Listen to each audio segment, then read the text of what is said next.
What's up, my Sachi Gatsy? It's the Sachi Man here, so back again with another classic WWE pay-per-view review. So this time, going to review Backlash 2005 at the Verizon Wireless Arena. Right now, it's called the Southern New Hampshire University Arena in Manchester, New Hampshire, on the 1st of May 2005. The attendance for the show was 14,000. This show received about 320,000 pay-per-view buys, a upgrade than the previous year's Backlash show. I covered Backlash 04 on this channel last year. Go and check it out. That show received about 295,000 pay-per-view buys. The main event of that show was the rematch of WrestleMania 20, the main event of WrestleMania 20. It was a triple threat match between Chris Benoit, Triple H, and Shawn Michaels for the World Heavyweight Championship. This is the first show after WrestleMania 21. I also covered Mania 21 on this channel. Go and check it out. This was last year. I reviewed WrestleMania 21. Anyway, so the commentators for the show are JR and The King on Raw. Before we get to the matches on the show, let's talk about the segments on the show. There's two segments on the show.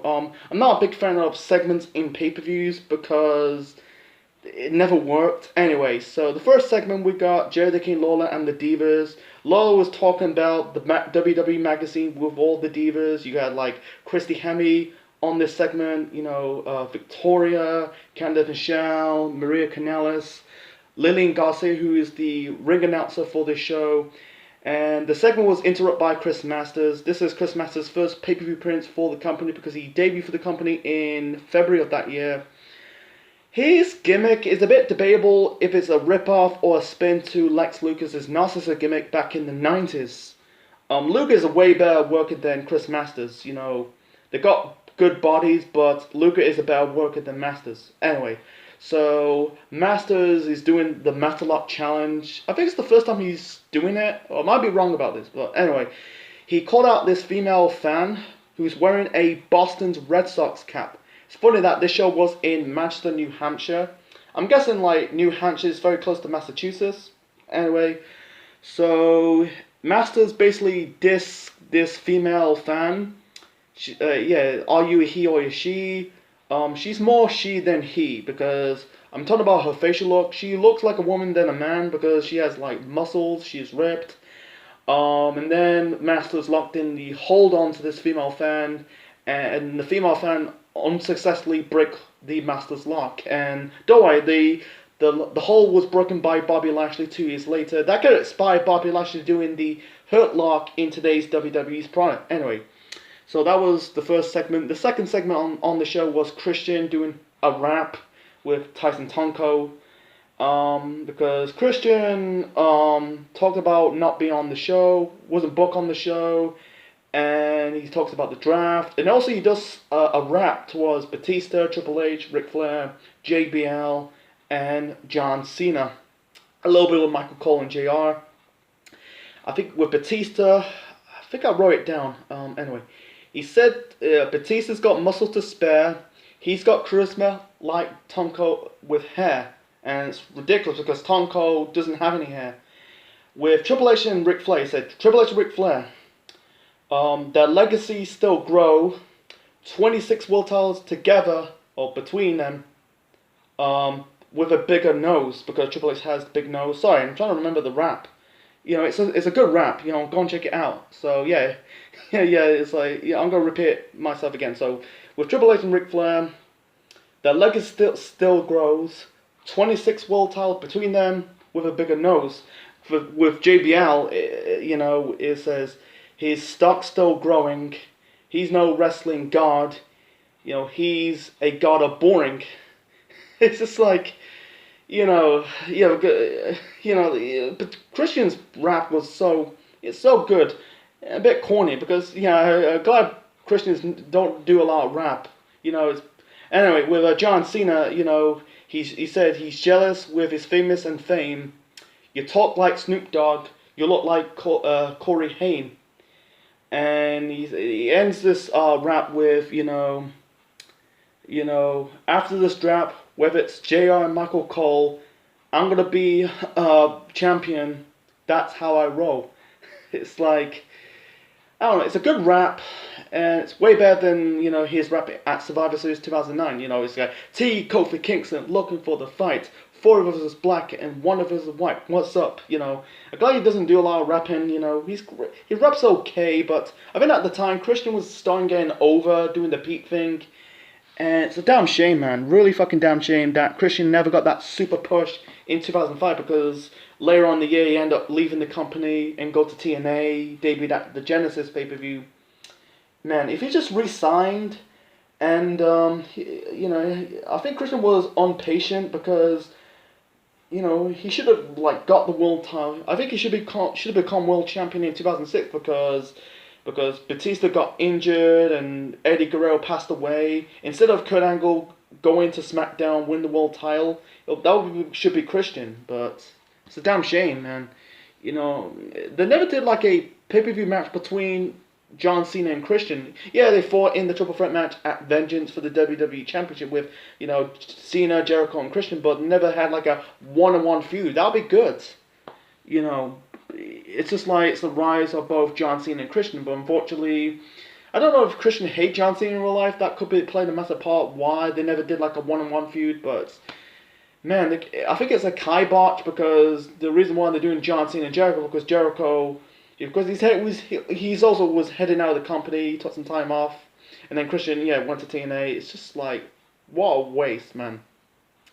Christian was super over. Yeah, they put the world title belt on him in his second run, becoming a two-time ECW champion, and also his, become a two-time world champion in his feud with Randy Orton in 2011. Anyway, so that's the ramble on the Christian segment. Let's move on to the match on the show.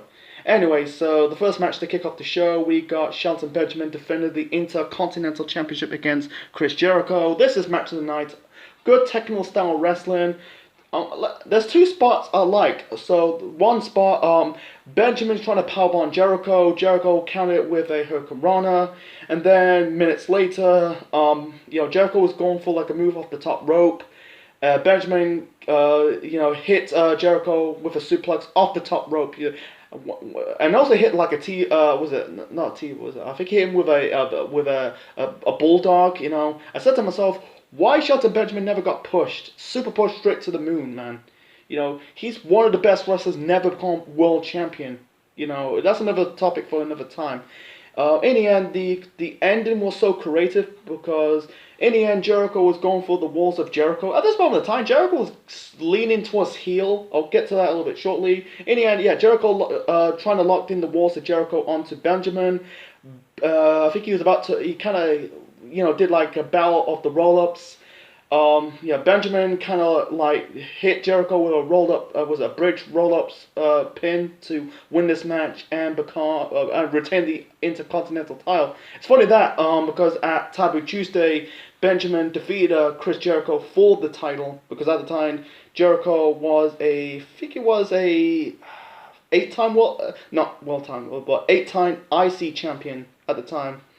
So I don't. That might be a rematch, but it's this is months later. That show was in 2004, Taboo Tuesday. This show was months later in May of 2005. So anyway, it's a good match. Good chemistry between Jericho and Shelton Benjamin. Yeah, Jericho was leaning heel. Because between this match and the previous match at Taboo Tuesday, because at Taboo Tuesday, Jericho and Shelton Benjamin, they were both babyfaces.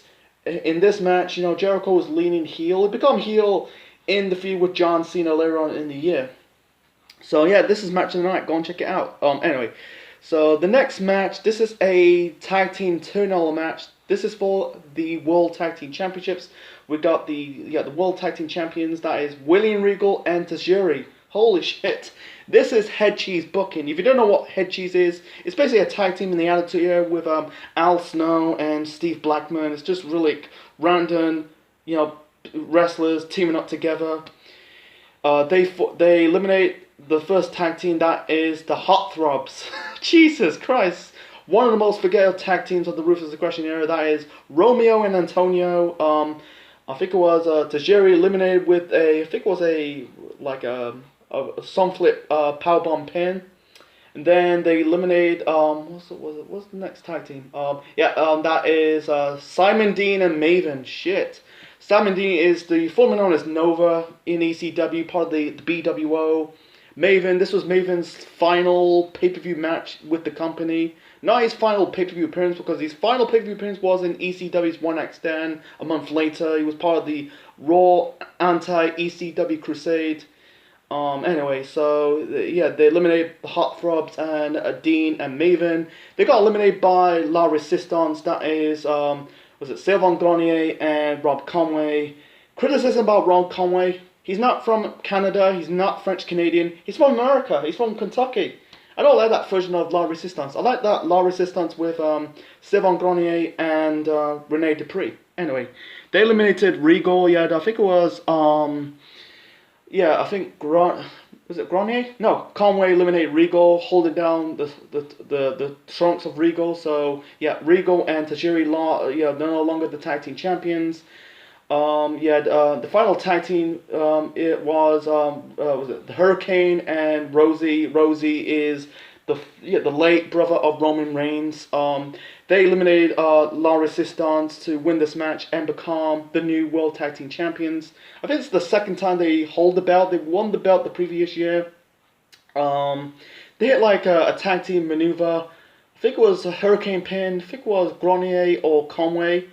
Anyway, they hold the belts until September. I think they dropped the tag team titles to Cade and Murdoch, another underrated tag team in WWE history. So yeah, the tag team turmoil, it was okay. Wasn't terrible, but wasn't great at the same time. The next match, we got a last man standing match. We got Edge facing Chris Benoit. This is a rematch on Raw a couple weeks ago. Edge at the time is the first Money in the Bank holder because he won the first Money in the Bank ladder match at WrestleMania the previous month. He basically injured Benoit's arm because he suffered an arm injury in the ladder match at WrestleMania. So, and the rematch on the match on Raw, Edge attacked Benoit's injured arm to set up a last man standing match on this show, and the fans chanting "You screw Matt." This is towards Edge. They were chanting "You screw Matt" and "We want Matt" because at this moment of the time, it's confirmed that Edge had an affair with Lita because at the time Lita was Matt Hardy's girlfriend. I mentioned it in my reviews of 1x10 2005, Vengeance 2005. Go and check out my review of SummerSlam 2005. I talk about the match between Edge and Matt Hardy. I covered SummerSlam 2005 last year on this channel. Go and check it out. Anyway, so the match between Edge and Benoit, it was underwhelming. Anyway, you had some fun moments of this match. You had Benoit was bumping his ass off in this match. He was going for like a suicide dive. Edge smacked Benoit in the head with a trash can lid. He suplexed Edge off a ladder. In the end, I'm trying to keep it short and simple. In the end, Edge hits 2 spears on Benoit. He get up and he hit Benoit with a brick. There was a brick inside Edge's Money in the Bank briefcase. Used the brick as a weapon onto Benoit. Benoit failed to get up the 10 count and Edge won. It was a good win for Edge. Most important win because at the time he was the Money in the Bank holder. And he will hold the briefcase until New Year's Resolution 2006. Go and check out that show. I covered that months ago. That is New Year's Resolution 2006. Go and check it out. On the playlist. It's classic WWE pay-per-view reviews. Anyway. So, yeah, very underwhelming. I like the last man standing match at Backlash 01 between Shane versus The Big Show. That's the previous Backlash show I just covered. Go and check it out. Man, I'm plugging classic pay-per-view reviews I did. Anyway, so moving on to the next match. The next match, we got Kane versus Viscera. In Kane's corner, you got Lita. In Viscera's corner, you got Trish Stratus. This is still in this feud between Trish Stratus and Lita. Because at this moment of time, Trish is teaming up with Viscera. Viscera is the former known as Mabel. I'm going to keep it short and simple. Match sucked. Match sucked, man. Viscera is not that good. It's more between Trish and Leah. The fans were booing Lita because of the whole Matt Hardy stuff. They were chanting, you screw Matt, we want Matt, because Matt Hardy at this moment in time got fired because he exposed the affair. Like I said, go and check out my review of SummerSlam 2005. Anyway, Trish trying to hit Kane with the crutch is one of Lita's crutch because at the time Lita is still covering with a knee injury. In the end, Lita hit Trish in the face because he's trying. I think it wasn't a crutch. I think Trish was grabbed. I think Lita grabs the chair and smacked Trish in the face. In the end, Fissura is about to kiss Lita. In the end, Kane chokeslam Fissura for the win. And then afterwards, basically Trish says, if you win, there is no chance that I'm going to sleep with you. I think she called the Fissura like a fat, grease up garbage. And then Fissura locked the bear hug onto Trish Stratus and hit her with a splash. And that caused Trish with a serious injury. There was doctors and medical team put Trish on a gurney and put her on the stretcher to stretch her out of the arena. And I checked on Wikipedia that Trish suffered a herniated disc in her spine. And this is one of the problem why they bring back. I don't know why they bring back Fissura and Mabel, man. He's fucking sucked, man. Fissura is a shit wrestler because the most famous wrestler that he injured was The Undertaker. He broke The Undertaker's face. That was in 1995. Why they bring Fissura back in the company, I don't get it. And funny that, Trish was the women's champion. She'll hold the belt until WrestleMania 22. Another show I just covered in the past, to Mickie James, she came back in September of that year, so it's not like she was still the champion, it's not like they all immediately, stripped the Trish from the belt, she was still champion while she's injured, Anyway, so, and also, I think a week later, you had Lita turn on Kane to team with Edge, and another show I also covered in the past, that was Vengeance 2005. So go and check it out. Anyway, so that was Kane versus Fissura. The next match, we got a tag team match. We got Shawn Michaels and Hulk Hogan taking on Muhammad Hassan and Daivari. Basically you had Muhammad Hassan and Daivari ganged up on Shawn Michaels, attacked him, locked him in a camel clutch. Follow up, Daivari kicked Michaels in the face. Shawn asked Hulk Hogan to be his tag team partner for Backlash. And funny that, in the 2005 Hall of Fame ceremony, the fans were chanting one more match towards Hogan. That one more match chant would become Christian's catchphrase in his feud with Randy Orton in 2011. Christian's catchphrase, he wants one more match, Anyway, so the match between Michaels, Hogan, Hassan and Daivari, it was okay. It was there for the glamour. It's there for the for Hogan.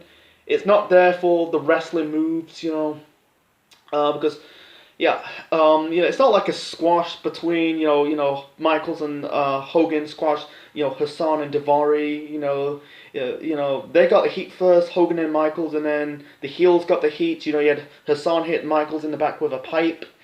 He locked Michaels with a camel clutch. Michaels countered into the electric chair. In the end, you had Hogan pins not Muhammad Hassan. He pins Daivari for the win, and afterwards you got Hogan and Michaels did the posing, Hulk Hogan pose with the ears, and he does like the flexing, and then you got this Hulk Hogan fan.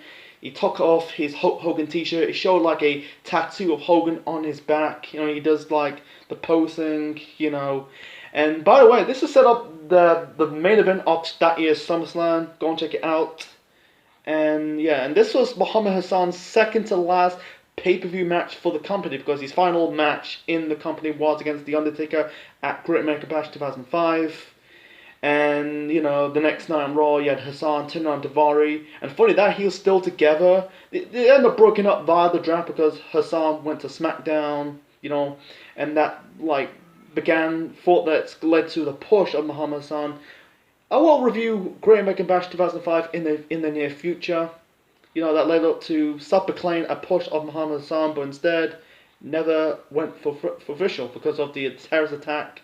And also, Muhammad Hassan was okay, but he's a bit generic, in this match, you got Michaels and Hogan. Daivari was okay in the ring. They kind of carried Hassan to an okay match. So, main event time. We got Batista defending the World Heavyweight Championship against Triple H. This is their rematch from WrestleMania 21. this is way better than their match at WrestleMania, because the reason why, because I think the crowd was burnt out due to the match between Shawn Michaels and Kurt Angle. That could be the reason. So anyway, overbooked is fucked. You know, with Ric Flair got involved, you got the referee bump. It was funny, like when Batista, Triple H kicked Batista in the chest. Batista shouted, "You son of a bitch!" He accidentally hit the referee. That was Mike Chioda. And then you got another referee called Jack Doan. When Triple H hits the pedigree onto Batista, and the referee was still out cold, and Triple H got pissed off. He's like, "What the hell's wrong with you?"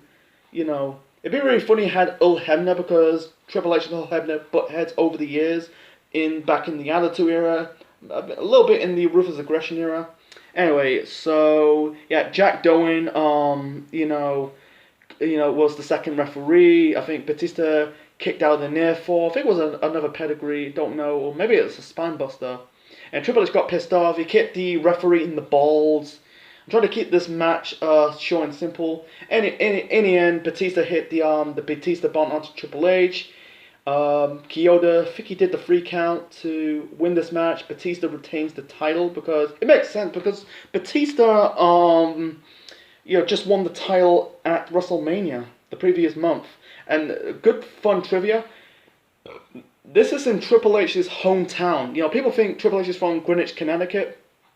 Unfortunately, you're wrong. Triple H that was his build town, but his real birthplace was in New Hampshire. He was born actually from New Hampshire, Triple H.